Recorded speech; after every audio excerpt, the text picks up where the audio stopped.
Hello అందరికీ ఈరోజు సింపుల్గా గోంగూర పచ్చడిని ఏ విధంగా చేసుకోవాలో చూపిస్తాను. దీనికోసం స్టవ్ పైన ఒక ప్యాన్ పెట్టుకొని అందులోకి ఒక గుప్పెడు గోంగూరను తీసుకున్నాను.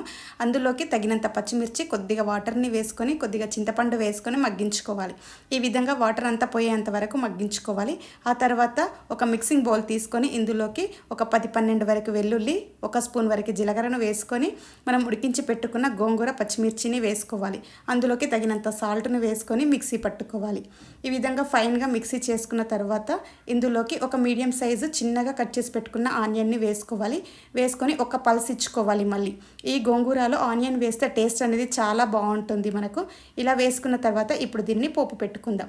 స్టవ్ పైన అదే ప్యాన్ పెట్టుకొని అందులోకి 1 స్పూన్ వరకు ఆయిల్ని వేసుకొని జీలకర్ర, ఆవాలు, శనగపప్పు, కొద్దిగా ఎండుమిర్చి వేసుకొని వీటిని వేయించుకోవాలి. ఇవి వేగిన తర్వాత ఇందులోకి ఒక 1/2 స్పూన్ వరకు పసుపును వేసుకొని అంత బాగా కలుపుకోవాలి. ఆ తర్వాత మనం మిక్సీ పట్టుకున్న ఈ గోంగూర పేస్ట్ని ఇందులో వేసుకొని కలుపుకోవాలి. ఇంతే, ఎంతో టేస్టీగా ఉండే గోంగూర పచ్చడి అనేది రెడీ అయిపోయింది. చాలా టేస్టీగా ఉంటుంది, సింపుల్గా చేసుకోవచ్చు. మీరు కూడా ఒకసారి ఈ విధంగా ట్రై చేసి చూడండి.